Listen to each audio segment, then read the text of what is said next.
Hi everyone, this is Ravita Chaturvedi. Welcome to my channel the let's learn. जैसा कि मैं पहले एक पार्ट में इसके पहले पढ़ा चुकी हूँ, लेखांकन का अर्थ या आशय या लेखांकन की परिभाषा। तो हम उसके आगे इसी सीरीज को कंटिन्यू करते हैं और उसके आगे लेखांकन की विशेषताओं पे गौर करते हैं। तो हम जानते हैं कि लेखांकन क्या है, ये तो हम जान चुके हैं, परंतु अब हमें जानना है लेखांकन की विशेषताएं। तो लेखांकन की विशेषताएं मीन्स क्या होगा, पहले तो हम ये जानें। किसी भी पॉइंट को पढ़ने से पहले उस शब्द का अर्थ हमें समझना ज़रूरी है, तो वो अपने आप ही समझ में आने लगता है आगे। तो लेखांकन की विशेषताओं का मीन्स यह होता है कि उसके बारे में क्या बता रहा है। हम ये तत्व देखेंगे, ये गुण देखेंगे तो हमें पता लग जाएगा कि इसी की बात हो रही है। जैसे किसी व्यक्ति के बारे में बताया जाता है, वो लंबा है, वो काला है, या वो गोरा है, या वो सुंदर है, वो होशियार है, तो उसकी ये विशेषताएं या उसके गुण होते हैं, तो उसके बारे में हम बताते हैं और जानते हैं। तो उसी प्रकार से हम यहाँ लेखांकन की विशेषताओं के बारे में जानते हैं कि लेखांकन, हम किस बात को जान लेंगे तो हमें पता लग जाएगा कि लेखांकन की विशेषताएं। तो उसमें सबसे पहला है वित्तीय व्यवहार एवं घटनाओं का अभिनिर्धारण करना। लेखांकन की विशेषताओं में कैरेक्टरिस्टिक्स ऑफ अकाउंटिंग हम देख रहे हैं ना, तो उसमें ये देखेंगे कि क्या कैरेक्टरिस्टिक है। वित्तीय व्यवहार एवं घटनाओं का अभिनिर्धारण करना, कि व्यवसाय में तो बहुत प्रकार के व्यवहार होते रहते हैं, ट्रांजैक्शंस होते रहते हैं, तो हम सभी को लेखांकन नहीं करते हैं, हम सभी का लेखा नहीं करते हैं, सिर्फ उन्हीं व्यवहारों या उन्हीं ट्रांजैक्शंस का लेखा करते हैं जो मॉनेटरी नेचर की हों या वित्तीय प्रकृति की हों।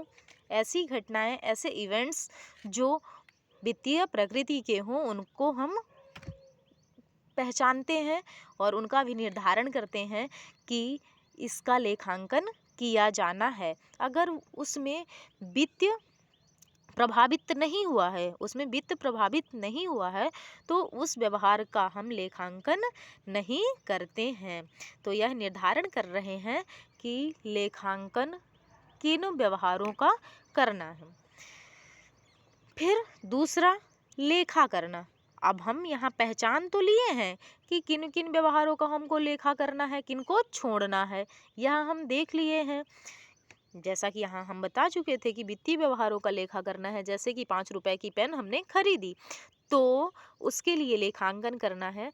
हम यह नहीं बता सकते हैं कि मैनेजर के कार्यकुशलता के कारण इतना प्रॉफिट हुआ व्यवसाय को, तो उसका हम लेखांकन नहीं करेंगे, क्योंकि यहाँ मौद्रिक पक्ष प्रभावित नहीं हो रहा है।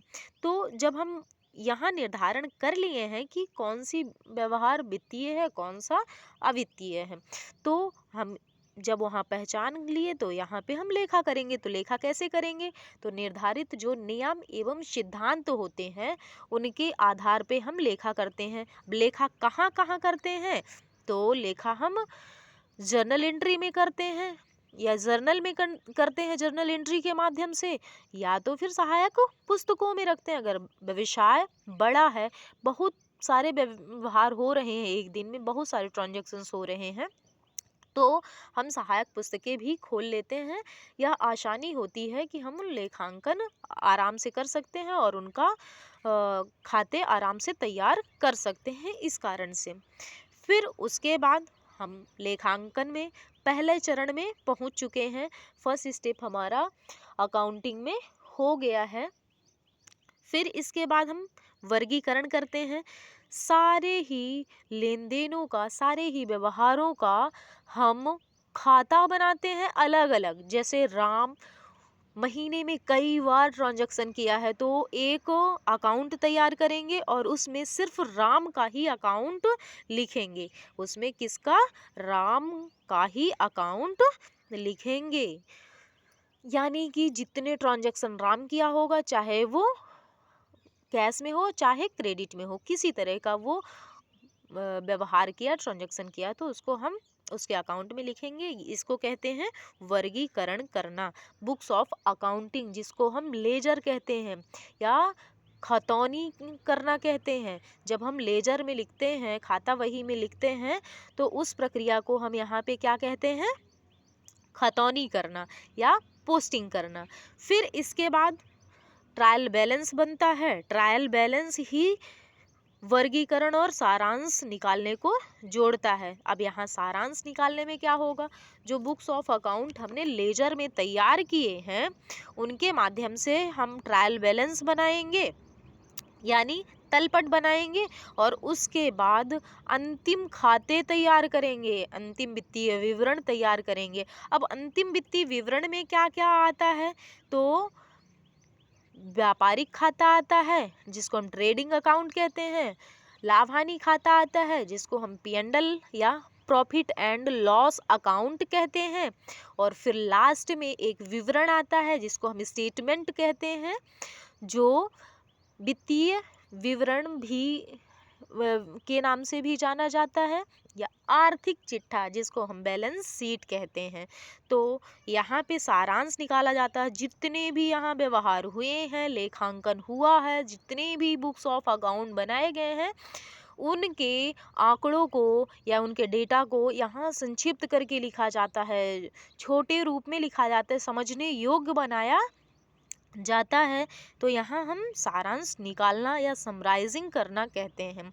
फिर इसके बाद विश्लेषण एवं व्याख्या करना, जो हमने लेखांकन करी है उसका विश्लेषण करना कि इसके कारण एवं परिणाम क्या होंगे, इसमें क्या निकल के आया है, इसका कंक्लूजन, ये हम यहाँ पे देखते हैं, व्याख्या करते हैं उन सभी लेखांकन का। फिर उसके बाद संप्रेषण करते हैं। जब निर्णय निकल आता है, निचोड़ निकल आता है, उससे हम रिपोर्ट तैयार कर लेते हैं विश्लेषण एवं व्याख्या में, तो उसको हम संप्रेषण कर देते हैं। संप्रेषण करना यानी कि इससे संबंधित या अर्थात व्यवसाय से संबंधित पक्षकारों को हम संप्रेषित कर देते हैं या कम्युनिकेट कर देते हैं, या वहाँ तक पहुँचाने की कोशिश करते हैं या पहुँचाते हैं, उसको हम संप्रेषण करना कहते हैं। तो यहाँ पे अब पक्षकार कौन कौन से हो सकते हैं? आंतरिक एवं बाह्य पक्षकार, इंटरनल और एक्सटर्नल पार्टीज होती हैं। तो वो कौन कौन सी होती हैं? इंटरनल पार्टी जो बिजनेस से डायरेक्ट ज्वाइंट होती है, कनेक्ट होती हैं, जैसे कर्मचारी हो गया और प्रबंधक या मैनेजर हो गया। फिर एक्सटर्नल पार्टीज कौन कौन सी होती हैं? तो वो लेनदार हो जाते हैं उसमें, और ग्राहक हो जाते हैं, सरकार हो जाती है। बहुत सारे ऐसे पार्टीज हैं जो अप्रत्यक्ष रूप से व्यवसाय से जुड़े होते हैं या प्रभावित होते हैं व्यवसाय के कारण, इसलिए वह व्यवसाय की प्रगति एवं व्यवसाय की आर्थिक स्थिति को जानने के लिए उत्सुक होते हैं, इसलिए उनको संप्रेषण करना होता है व्यवसाय की लेखांकन की जो रिपोर्टें होती हैं। तो यहाँ तक में कोई दिक्कत तो नहीं आई बच्चों? अगर कोई दिक्कत आई हो तो आप कमेंट बॉक्स में छोड़िएगा कि क्या दिक्कत है और हमें किस प्रकार से सुधार करना चाहिए। अगर पसंद आया हो ये सेशन तो लाइक शेयर सब्सक्राइब करिएगा। तो अब हम मिलते हैं अगले पार्ट में और अगले दिन। तो चलते हैं।